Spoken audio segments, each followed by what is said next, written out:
Hey, what's going on YouTube? I know it's been a while. Um, I've missed you guys, and what's making me come back is the 2021 to 2022 NBA season is almost here. Well, actually, it is here. The Lakers and the Warriors play tonight.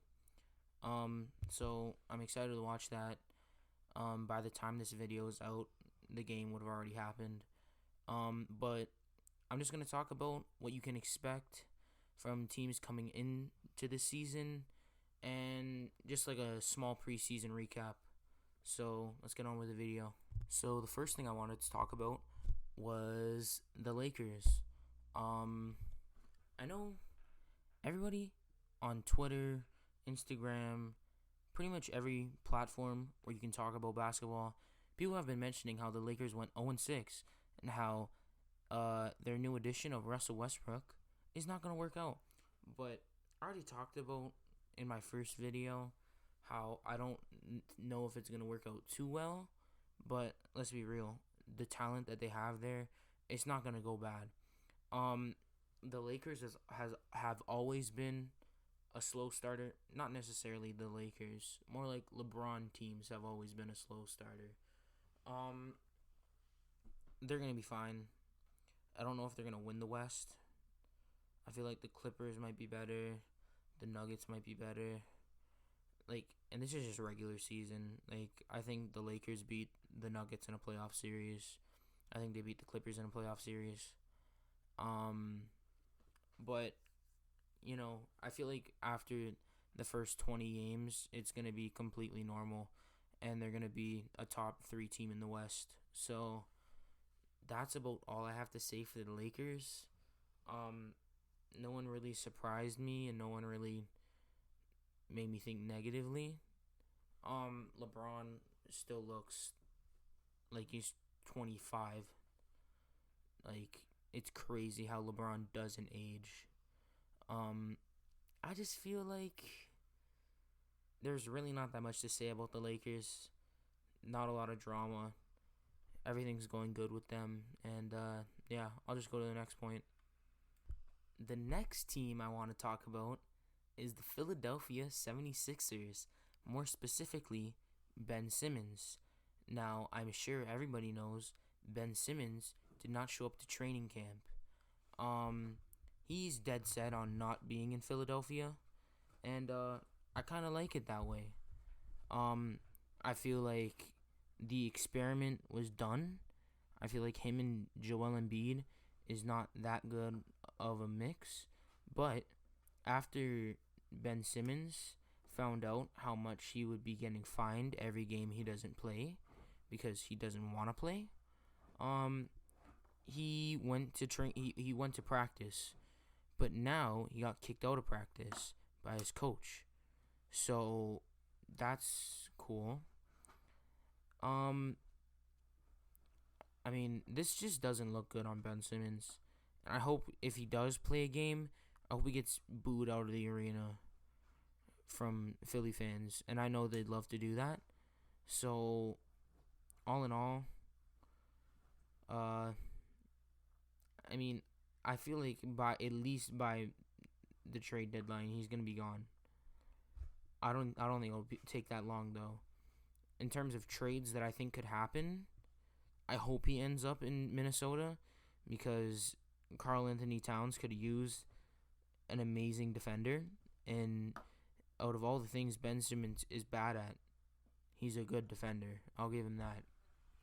Um, and what does that trade look like?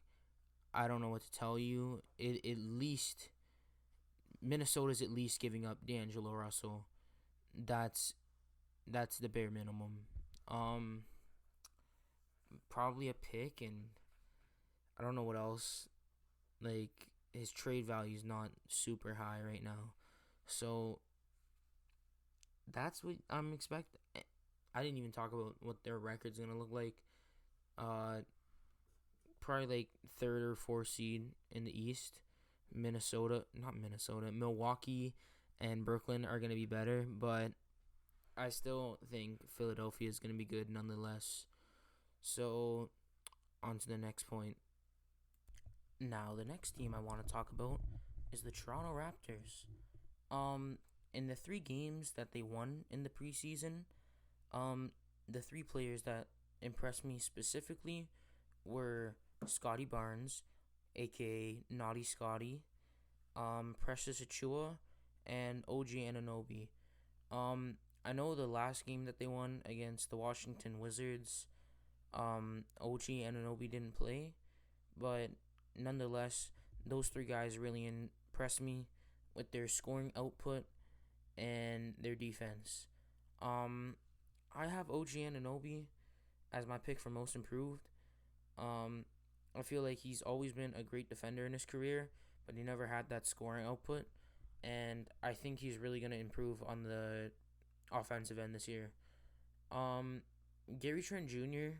kind of disappointed me a little bit, but I mean, his role, while he's really good at what he does, his role is simple. It's shoot threes, and I feel like once he gets into his flow, he's gonna get back to it.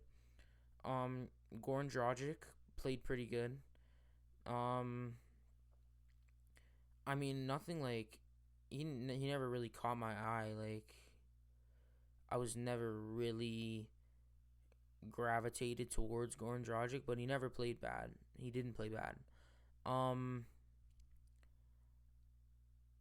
I think in the regular season, I could expect a 8th seed to like a play-in team, 7th seed if they're lucky. If we're lucky, um, I feel like uh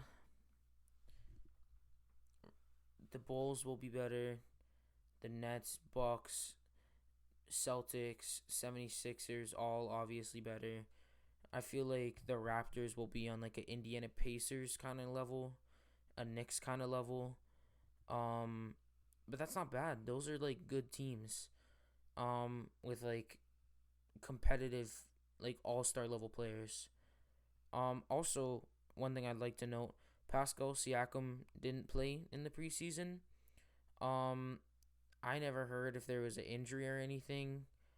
Um, I imagine so, but I think like we have so many forwards that if one is injured, it's not that big of a deal. Like Scotty, OG Anunoby, Precious Achua, um, like there's a lot of players who could take his place and maybe not play as well, but at least play a role similar to his, and they could still be successful. So even if they are missing their best player, I feel like it's not gonna be the end of the world, personally. Um, and on to the last point. The last team I really wanted to talk about was the Milwaukee Bucks. More specifically, Giannis, and to be even more specific, his jump shot. Um, I really didn't pay attention to their record, and I'm not gonna talk about how I expect them to be, because I expect them to be either the best or second best team in the East, and I expect them to make a deep run in the playoffs again. Um, but what I wanted to talk about was Giannis's jump shot. Um, if you haven't seen, um, Giannis fixed his form and shot 50% on jump shots, if I'm not mistaken, and close to 60% on threes. Granted, on low attempts, but still, that's a big improvement from where he was, which was being known as a unskilled player. Um, I personally love Giannis, and I'm excited to see how this is gonna improve his game.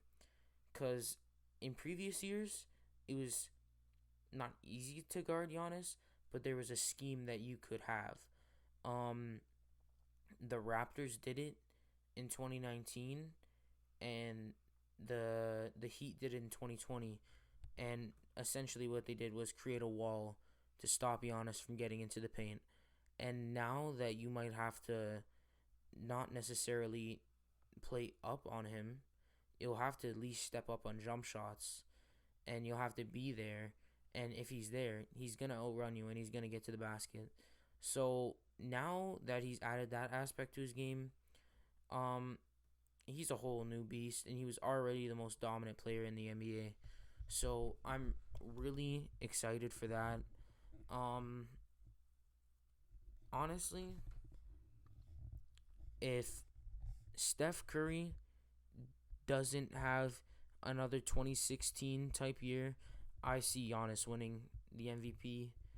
And I think that's everything I wanted to talk about in this video. So, bye. Uh, if you like this video, leave a like, comment if you want, subscribe. It helps me out a lot. Helps to grow the channel. Um, and if there's anything you disagree about, comment. If there's anything you liked about the video, comment. And if there's anything that you'd like me to talk about, then just leave a comment. And I read everything. So, yeah, that's about it. Have a good day.